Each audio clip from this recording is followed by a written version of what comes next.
नमस्कार प्यारे बच्चों। तो एक इस वीडियो में हम लोग बात करेंगे इलेक्ट्रॉनिक्स यूनिट नंबर 1 आपका जो बीटेक का कोर्स है उसके कुछ बहुत ही ज़रूरी टॉपिक्स के बारे में। इन वीडियोस का ऐसा मतलब है कि जितना इसमें लिखा हुआ है वो आपको पीडीएफ फॉर्म में उपलब्ध हो जाएगा। आप इतना भी लिख लेंगे तो भी आप एक वेल एंड गुड मार्क्स की तरफ पहुंच जाएंगे। बहुत ज़्यादा लिखना नहीं होता है, एक मतलब भर की चीज़ लिखनी होती है। तो गलत लिखने से अच्छा या ना लिखने से अच्छा है अगर आप इतना भी लिख लेंगे, इतने डायग्राम बना लेंगे, जो चर्चा चल रही है उसको आप लिख देंगे अपने शब्दों में, तो भी आप अच्छे नंबर पा जाएंगे। सिर्फ पास होना मकसद नहीं है, मकसद है अच्छे नंबरों के साथ पास होना, अपना सीजीपीए बहुत अच्छा रखना।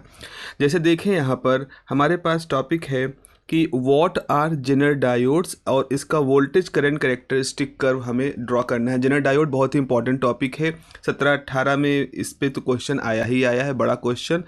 और इसके बाद है compare zener diodes property with the PN junction diode. सामान्य रूप से जो हम पीएन जंक्शन डायोड यूज करते हैं उनकी तुलना में जेनर डायोड में क्या खूबियाँ हैं, क्या खूबियाँ हैं मुख्य रूप से। और उसके बाद break down mechanism of zener diode और साथ ही साथ PN junction diode. Break down mechanism कैसे होती है, ब्रेक डाउन क्या होता है, जेनर डायोड में किस तरह से होता है और नॉर्मल पीएन जंक्शन डायोड में किस तरह से होता है, इसके बारे में हमें बात करनी है। तो मुख्य रूप से मेन क्वेश्चन जो है हमारा यहाँ पर जेनर डायोड के साथ जुड़ा हुआ है। और ये मुझे ऐसा लग रहा है कि 2022-23 जिस एग्ज़ाम में आप लोग अपियर होने वाले हो अपने एंड सेम के, उसके लिए ये बहुत ही महत्वपूर्ण प्रश्न हो सकता है। तो इसको अच्छे से तैयार करना है। Zener diode is going to be a good question, a important question. देखिए, आते हैं हम अपने जेनर डायोड के टॉपिक पर। जैसा कि नाम है जेनर डायोड, ये इसको खोज करने वाले व्यक्ति के सरनेम के हिसाब से बना था। जेनर वो इंजीनियर थे जिन्होंने इसको डेवलप किया था। अगर हम कहें सामान्य रूप से जो हमारा पीएन जंक्शन डायोड होता है उससे जेनर डायोड कैसे अलग है, तो देखो यहाँ लिखा है heavily doped PN junction diode होता है in comparison to ordinary diode. Doping के बारे में आपको क्या जानकारी है? डोपिंग के बारे में आपकी जानकारी ये होगी कि अगर किसी प्योर से सेमीकंडक्टर के अंदर हम बाहर से कुछ एल्युमिनियम या फास्फोरस मिलाते हैं तो उसको डोपिंग कहते हैं। कितना मिलाते हैं उसकी मात्रा का एक मानक होता है, कि स्टैंडर्ड होता है। ऐसा नहीं कि आप जितना चाहें उतना मिला दें। तो जो आप मिला रहे हैं, बाहर से फास्फोरस मिला रहे हैं, जो बाहर से एल्युमिनियम मिला रहे हैं, उसकी कितनी मात्रा आप मिला रहे हैं, कितना हिस्सा उसका मिला रहे हैं, इसको डोपिंग की क्वांटिटी कहते हैं। तो जेनर डायोड बनाते समय हम जो मानक हैं उनसे थोड़ा ऊपर की डोपिंग करते हैं, यानी कि हम उसमें डोपिंग हैविली डोप्ड कर देते हैं। तो जेनर डायोड की पहली खास बात क्या है? हैविली डोप्ड, उसके अंदर डोपिंग होती है इन कंपैरिजन, तो किसकी तुलना में? सामान्य डायोड की तुलना में। अब जब हम डोपिंग ज़्यादा कर देते हैं तो इसका असर क्या होता है? ज़्यादा इम्प्योरिटी मिलाने का असर ये होता है कि आपके पीएन जंक्शन के अंदर जो बैरियर बन रहा है, जो विड्थ बनता है, जो पोटेंशियल जंक्शन बनता है, उसकी चौड़ाई कम हो जाती है। ध्यान रखिएगा इस बात को। जब आप डोपिंग बढ़ा देते हैं, इम्प्योरिटी की मात्रा बढ़ा देते हैं, तो जो पोटेंशियल बैरियर बनता है, जैसा कि आप देख रहे हैं यहाँ पर इस डायग्राम में, देखो ये हमारा एक पीएन जंक्शन डायोड है जिसमें कि ये आपकी पोटेंशियल विड्थ है। तो ये आपकी पोटेंशियल विड्थ है W, एक ऑर्डिनरी पीएन जंक्शन डायोड की। तो यहाँ पर आप देख रहे हो लेफ्ट साइड में कुछ सर्किल्स हैं, ये इम्प्योरिटी आइटम है। राइट साइड में कुछ सर्किल है, ये इम्प्योरिटी आइटम है, जो कि इसको NO-P टाइप बना रहे हैं। और यहाँ पर इमोबाइल आयनों का एक पूरा क्षेत्र है जिसको कि हम डिप्लीशन लेयर कहते हैं। अब आप देखेंगे अगर हमने ये राइट हैंड साइड में आपका जेनर डायोड बना है, आप देखो यहाँ पर नंबर ऑफ सर्किल्स जो राइट और लेफ्ट में बने हैं ये बढ़ गए हैं। इसका मतलब डोपिंग हमने बढ़ा दी है, जिसकी वजह से हमारी जो पोटेंशियल बैरियर है वो पतला हो गया है, कम हो गया है। पास पास आइटम डेंसिटी ज़्यादा होने की वजह से पास पास आइटम है तो पतला सा ही पोटेंशियल बैरियर बनता है। तो आपने देखा है कि जेनर डायोड में अगर हम कहें कि इसका W यानी विड्थ ऑफ पोटेंशियल बैरियर वो कम होता है in comparison to width of potential barrier in the ordinary diode. याद रखना, बहुत ही इंपॉर्टेंट कॉन्सेप्ट है। जेनर डायोड में डोपिंग ज़्यादा करने से उसकी जो विड्थ होती है, पोटेंशियल बैरियर की जो विड्थ होती है वो कम हो जाती है, क्योंकि ज़्यादा डोपिंग करने से जो आइटम पास पास रहते हैं और पोटेंशियल बैरियर बनने की प्रक्रिया जल्दी हो जाती है, इसीलिए विड्थ कम होती है। अच्छा, तो अब इसका फ़ायदा क्या होता है? Less width become very significant when it is reverse bias. तो जब अब विड्थ पतली हो गई तो क्या फ़ायदा हुआ? फ़ायदा इसका हमें तब दिखाई पड़ेगा जब हम रिवर्स बायस करेंगे। रिवर्स बायस मतलब है जब हम पी टाइप को बैटरी के नेगेटिव जोड़ेंगे, एन टाइप को बैटरी के पॉजिटिव जोड़ेंगे। जब ऐसा करेंगे तो हमें इसका असली रूप रंग निकल के आएगा। The forward characteristic curve is same as that of the ordinary diode. Forward characteristic curve होता है वो लगभग वैसा ही रहता है जैसा कि नॉर्मली डायोड का होता है। नी वोल्टेज थोड़ा कम हो जाता है डोपिंग ज़्यादा होने से, लेकिन सारा खेल यहाँ पर हो रहा है रिवर्स बायस कंडीशन में, रिवर्स बायसिंग में। तो अब यहाँ पर क्या हुआ? Due to less width the process of zener breakdown takes place. हाँ, अब देखो समझो, जब हम विड्थ को पतला कर देते हैं, डोपिंग ज़्यादा किया हमने, विड्थ पतला हो गया। विड्थ के पतला होने से क्या होता है बच्चों कि जो जेनर डायोड होता है वो जेनर के अंदर जो ब्रेकडाउन होता है वो शुरू हो जाता है, जेनर ब्रेकडाउन, जो कि कंट्रोल्ड ब्रेकडाउन होता है। एक ऐसा ब्रेकडाउन जिसको कंट्रोल तरीके से हम कंट्रोल कर सकते हैं, जिसको हम रिकवर कर सकते हैं। अब आप पूछ रहे होगे सर ब्रेक डाउन का क्या मतलब है? ब्रेक डाउन का अगर शब्द विच्छेद करो, ब्रेक डाउन, टूट करके गिर जाना, तो क्या ये ऐसी स्थिति होती है जब हमारा डायोड नष्ट हो जाता है, डायोड में टूट गया, खराब हो गया? ऐसा हमेशा नहीं होता है। ब्रेक डाउन की सामान्य रूप से लोगों के दिमाग में रहता है कि ब्रेक डाउन एक ऐसी प्रक्रिया होती है जो कि ख़त्म हो जाता है, डायोड हमारा जल जाता है। होता है, ऐसा भी होता है, लेकिन जरा इसको सामान्य भाषा में इसको समझो।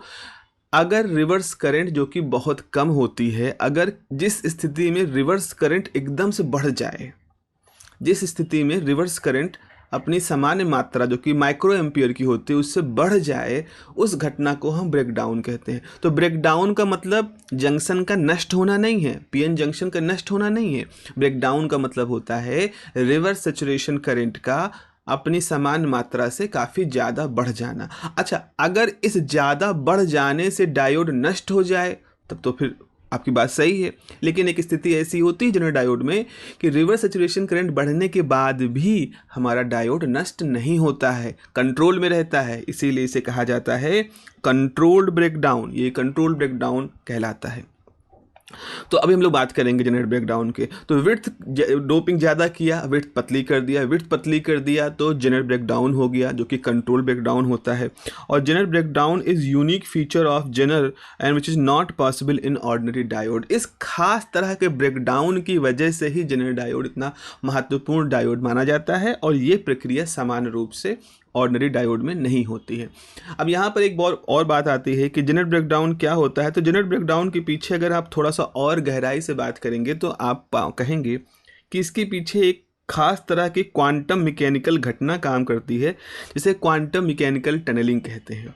टनलिंग होती है इसके अंदर, जेनर डायोड के अंदर एक टनलिंग होती है जिसकी वजह से उसके अंदर जेनर ब्रेकडाउन होता है। अभी ये जो शब्द है जेनर क्वांटम मैकेनिकल टनलिंग, ये आप एक बार फिर से सुनेंगे। इसी सिलेबस में आपके पास एक और डायोड है, टनल डायोड, और टनल डायोड का नाम ही इसीलिए टनल डायोड बना है क्योंकि वो क्वांटम मैकेनिकल टनलिंग की घटना के ऊपर काम करता है। तो ये समझ लो उसका पहला रूप है। जेनर डायोड इस एक तरह से प्रिकर्सर है टनल डायोड की तरफ बढ़ने का। चलिए आगे बढ़ते हैं और हम फॉरवर्ड और रिवर्स कैरेक्टरिस्टिक कर्व देखते हैं। तो आप फॉरवर्ड कैरेक्टरिस्टिक कर्व आपको मालूम होना चाहिए। किसी PN junction device, semiconductor device में हम जो अप्लाई करते हैं वोल्टेज और जो करंट उसके अंदर रिस्पॉन्स के रूप में दिखाई पड़ती है, उसके बीच का जो ग्राफ होता है that is called the characteristic curve. Forward characteristic curve में देखें जैसे नॉर्मल डायोड का होता है वैसे ही हुआ। आप यहाँ ये पा सकते हो कि जो नी वोल्टेज है वो बहुत कम होता है डोपिंग ज़्यादा होने की वजह से। यहाँ पर आप देख रहे हो कि रिवर्स सैचुरेशन करंट जो होती है वो बहुत ही कम वैल्यू करंट होती है, और जब आप रिवर्स करंट करते हो तो एक समय ऐसा आता है जब रिवर्स सैचुरेशन करंट जो है काफ़ी ज़्यादा बढ़ जाती है। तो जेनर डायोड में जिस वोल्टेज पर एक घटना होती है, जिस पर्टिकुलर वोल्टेज पर घटना होती है, उसको हम नाम देते हैं जेनर ब्रेकडाउन वोल्टेज।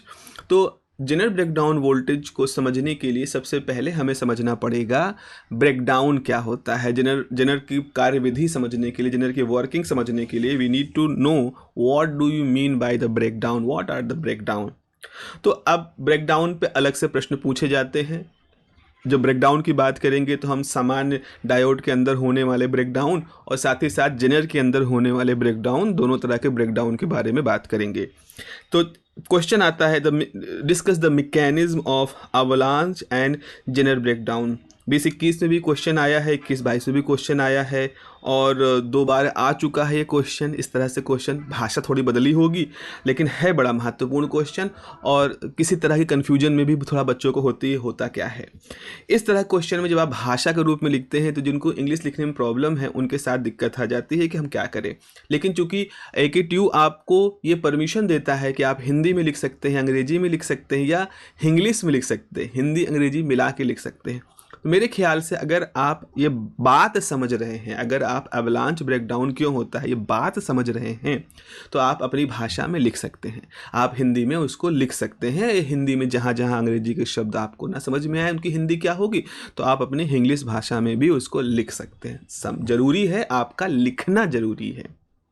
चले देखें अवलांच ब्रेकडाउन के बारे में देखें तो सबसे पहले तो हम देखें हमारा एक पीएन जंक्शन डायोड है। ये भाई हमारा पीएन जंक्शन डायोड है। इसके एक तरफ पी टाइप मटेरियल, एक तरफ एन टाइप मटेरियल है।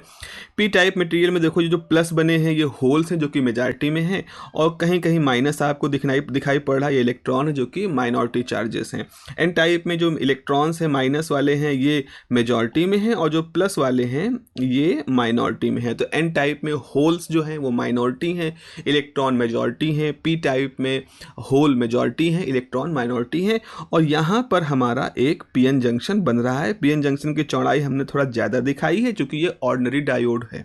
ठीक है, अब क्या होता है जरा से जल्दी से बात समझ लो। क्या होता है, आपने पीएन जंक्शन को रिवर्स बायस किया। पीएन जंक्शन को रिवर्स बायस करने का मतलब है पी टाइप मटेरियल के साथ नेगेटिव टर्मिनल जोड़ दिया, एन टाइप मटेरियल के साथ पॉजिटिव टर्मिनल जोड़ दिया। इसका क्या असर होगा, ये जो नेगेटिव सिरा है, बैटरी का नेगेटिव सिरा है, ये पी टाइप के जो होल हैं इनको जो है अपनी तरफ खींचेगा। तो पी टाइप के होल को अपनी तरफ खींचेगा, लेकिन जो इलेक्ट्रॉन है इनको धक्का देगा। चूंकि नेगेटिव चार्ज धक्का देते हैं तो इलेक्ट्रॉनों को धक्का देगा। इलेक्ट्रॉन क्या है, संख्या में कम है, माइनॉरिटी चार्ज है, तो इलेक्ट्रॉनों को धक्का मिलेगा। ऐसे ही यहाँ पर पॉजिटिव चार्ज जो है वो होलों को अपनी तरफ खींचेगा, इलेक्ट्रॉनों को अपनी तरफ खींचेगा, लेकिन होल को ये धक्का देगा। तो एन टाइप में होल भी संख्या में कम है, वो भी धक्का खा रहे हैं। तो स्थिति ऐसी है कि पी टाइप जहाँ बहुसंख्यक हैं होल, वहाँ पर Okay, I found this on the web. Just a minute, I didn't catch that. Could you try again? Okay. तो यहाँ पर क्या हो रहा है कि जो होल्स हैं पी टाइप में, जो होल्स हैं जो कि संख्या में ज़्यादा हैं वो तो अट्रैक्ट हो रहे हैं, लेकिन जो संख्या में कम इलेक्ट्रॉन हैं वो धक्का खा रहे हैं, रिपल हो रहे हैं। इसकी वजह से क्या होगा, ये इलेक्ट्रॉन इस जंक्शन को क्रॉस करना शुरू कर देंगे, होल्स माइनॉरिटी वाले संख्या को क्रॉस करना शुरू कर देंगे और एक रिवर्स सैचुरेशन करंट फ्लो होती है। ये सामान्य सी बात है। लेकिन प्रॉब्लम कब होगी, जब आपने बहुत ज़्यादा नेगेटिव पोटेंशियल बढ़ा दिया और बहुत ज़्यादा पॉजिटिव पोटेंशियल बढ़ा दिया। इसकी वजह से क्या होगा, ये जो माइनॉरिटी वाले इलेक्ट्रॉन थे और जो माइनॉरिटी वाले होल हैं, जब ये जंक्शन को क्रॉस कर रहे थे तो इनकी काइनेटिक एनर्जी बढ़ जाएगी। मतलब इनको धक्का ज़्यादा तेज़ी से दिया जा रहा है तो ये बहुत तेज़ी से उस जंक्शन को क्रॉस करेंगे। जाहिर सी बात है, उनको धक्का बढ़ा तो उनकी ऊर्जा बढ़ी, और ऊर्जा बढ़ने से वो अब जब जाएंगे तो अब वो टक्कर करना शुरू कर देंगे रास्ते के एटम से। पहले कम ऊर्जा के साथ थे तो हल्की फुल्की टक्करें होती थी, वो टक्करें इतनी विनाशकारी नहीं थी। लेकिन अब क्या हुआ, बंदूक की गोली की तरह से ये जो इलेक्ट्रॉन है वो उस तरह से जा रहे हैं और रास्ते में आने वाले जितने भी एटम हैं उनको तोड़ते हुए जा रहे हैं। तो यहाँ पर क्या होगा, इलेक्ट्रॉन यहाँ चलेगा और मान लो एकदम स्पीड में बढ़ा, रास्ते में कोई एटम आया उससे टकराया, उसका एक इलेक्ट्रॉन बाहर निकाला, वो इलेक्ट्रॉन आगे बढ़ा, ये यहाँ टक्कर खाया, फिर इलेक्ट्रॉन, फिर यहाँ टक्कर खाया, फिर नया इलेक्ट्रॉन, ये यहाँ गया, फिर और इलेक्ट्रॉन। इस तरह से एटमों की टक्करें होती रहती हैं। और एटमों की टक्करों से आप देखो जितनी ब्रांचिंग हो रही है, ब्रांचिंग क्या दिखा रही है, ब्रांचिंग नए नए इलेक्ट्रॉनों के उत्पादन को दिखा रही है। इलेक्ट्रॉन कैसे बन रहे हैं, ये इलेक्ट्रॉन बन रहे हैं इलेक्ट्रॉनों के एटमों के टक्कर की होने की वजह से। तो देखो यहाँ पर एक इलेक्ट्रॉन चला था और यहाँ पर कितने सारे इलेक्ट्रॉन पहुँचे। कैसे पहुँचे ये, क्योंकि ये एक इलेक्ट्रॉन अगर हम बात करें उसकी काइनेटिक एनर्जी इतनी ज़्यादा हो गई थी कि उसने टक्कर मार मार के और सारे इलेक्ट्रॉन जनरेट किए, और वो सेकेंडरी इलेक्ट्रॉन कहलाते हैं, क्योंकि मुख्य रूप से वो नहीं चले थे, वो तो एटम के अंदर चक्कर लगा रहे थे न्यूक्लियस का, लेकिन उनको बाहर से टक्कर मिली और वो बाहर चटक के बाहर चले गए। तो ये घटना है, इसे हम भौगोलिक रूप से अवलांच के रूप में जोड़ते हैं। जैसे कि आप लोगों ने वो अजय देवगन की एक मूवी आई थी शिवाय करके थी, ऐसे शायद थी, जिसमें दिखाते हैं कि पहाड़ पहाड़ी इलाकों पे लोग रहते हैं तलहटी में, तो पहाड़ पर बर्फ़ फिसली।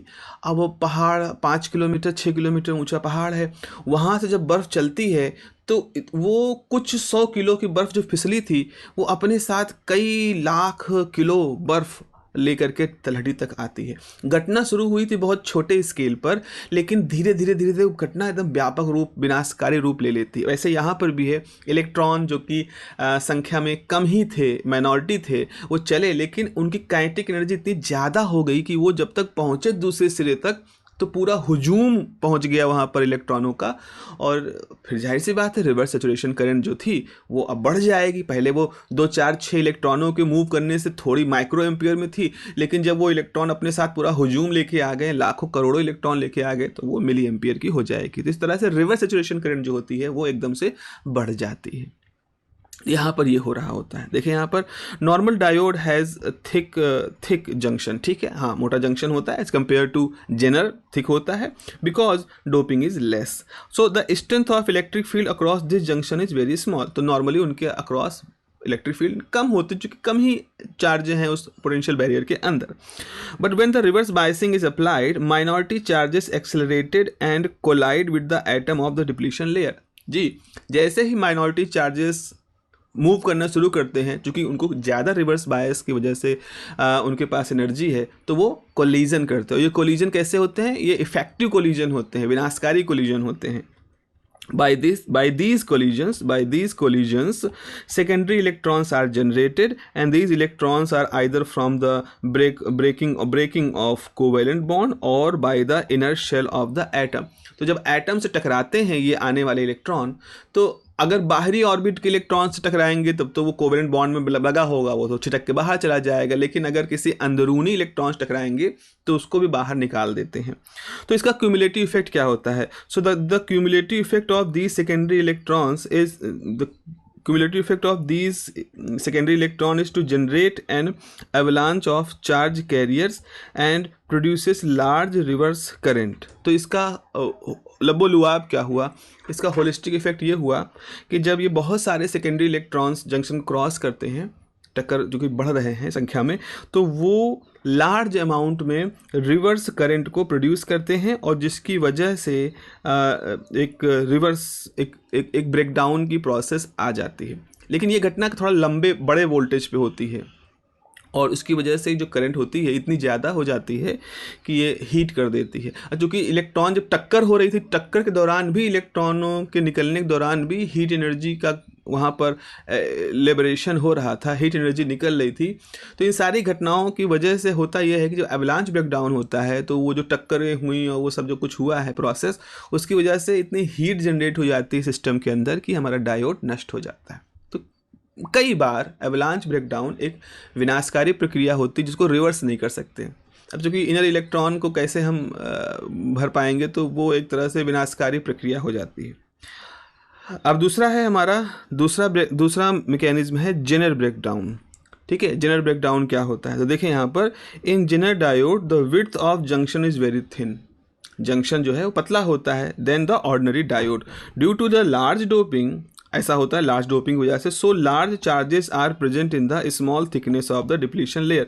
तो आप जरा एक चीज़ देखो, इस प्रोसेस को समझो। देखो यहाँ पर क्या है, इस डायग्राम में देखो, जब नॉर्मली डायोड था तो हमने जो इम्प्योरिटी आइटम थे वो कम रखे थे, तो हमारे डिप्लीशन लेयर में भी इम्प्योरिटी आइटम कम थे, डेंसिटी कम थी, लेकिन और विड्थ चौड़ी भी थी। लेकिन जब आपने जेनर डायोड बनाया तो ज़्यादा डोपिंग की वजह से क्या हुआ, डिप्लीशन लेयर के अंदर चार्जेस भी संख्या में ज़्यादा आ गए, ज़्यादा चार्ज, ज़्यादा इलेक्ट्रिक फील्ड। तो वही चीज़ यहाँ पर आपको लिखी गई है, देखिए यहाँ पर। So the large charges are present in the small thickness of depletion layer to create large electric field. Large छोटी जगह पे बहुत सारे चार्ज इकट्ठा हो जाते हैं, तो उसकी वजह से उस इर्द गिर्द जो इलेक्ट्रिक फील्ड होती है वो काफ़ी ज़्यादा हो जाती है। When small reverse voltage is applied a large electric field setup across the junction. तो आपको मालूम है कि डी कम हो जाएगा तो वी बढ़ जाएगा, पोटेंशियल बढ़ जाएगा। तो एक तो वैसे ही पतली सी विड्थ में बहुत सारे चार्ज है तो वहाँ हाई पोटेंशियल है, और आपने रिवर्स वोल्टेज भी लगा दिया तो उसको और सपोर्ट मिल गया। उससे क्या होगा कि उसके इर्द गिर्द इलेक्ट्रिक फील्ड, डिप्लीशन लेयर जो है जो डिप्लीशन लेयर, जैसे यहाँ पर मान लो जैसे जेनर डायोड होता है, जो डिप्लीशन लेयर है यहाँ पर इलेक्ट्रिक फील्ड बहुत ज़्यादा हो जाएगी।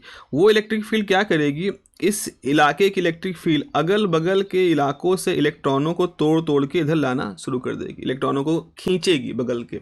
और ये इलेक्ट्रॉन कोवेलेंट बॉन्ड के इलेक्ट्रॉन होंगे, ये इनर ऑर्बिट के इलेक्ट्रॉन नहीं होंगे, ये कोवेलेंट बॉन्ड यानी आउटर मोस्ट ऑर्बिट इलेक्ट्रॉन होंगे।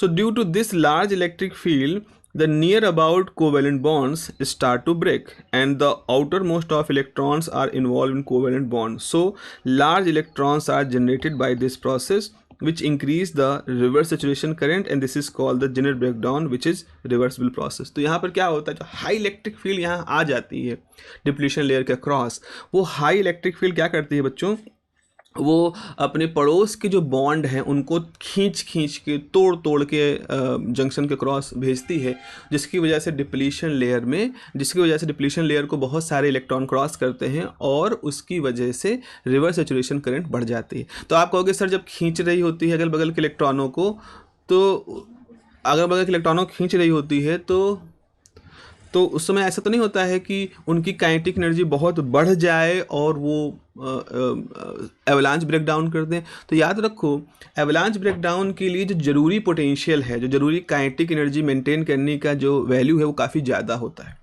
और जेनर ब्रेकडाउन उससे पहले ही हो जाता है। तो इसका मतलब है जेनर ब्रेकडाउन के दौरान जो इलेक्ट्रॉन मूव कर रहे होते हैं उनको इतनी ज़्यादा ताकत नहीं मिलती है कि वो सेकेंडरी इलेक्ट्रॉन निकाल सके। बस जेनर ब्रेकडाउन के लिए आवश्यक इलेक्ट्रिक फील्ड इतनी होती है जो कि कोवैलेंट बॉन्डों को तोड़ करके वहाँ से इलेक्ट्रॉनों को निकाल सके और सर्किट के अंदर करंट की वैल्यू को बढ़ा सके।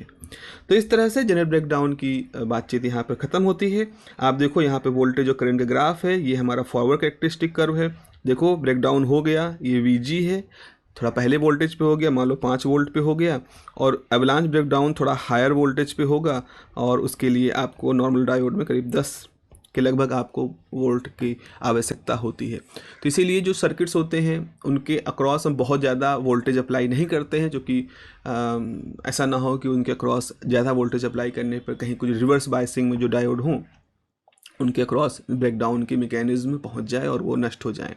इसीलिए हमें इलेक्ट्रॉनिक सर्किट्स के अक्रॉस जो वोल्टेज का सिचुएशन है उसको कंट्रोल करने की बड़ी आवश्यकता होती है। और इसी पर्पज़ से आगे हम देखेंगे कि जेनर डायोड का इस्तेमाल वोल्टेज रेगुलेशन के रूप में भी होता है।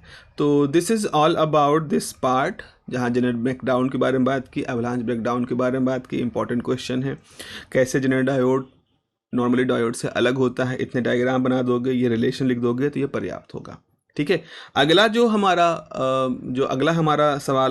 जो क्लास होगा उसमें हम लोग बात करेंगे इनके आगे की टॉपिक के बारे में, कैसे इससे हम रेगुलेशन कर सकते हैं और उसके क्या क्या और भी कॉन्सिक्वेंसेस हो सकते हैं। तो चलिए फिर मिलते हैं अगली क्लास में। Have a nice day, take care, bye bye.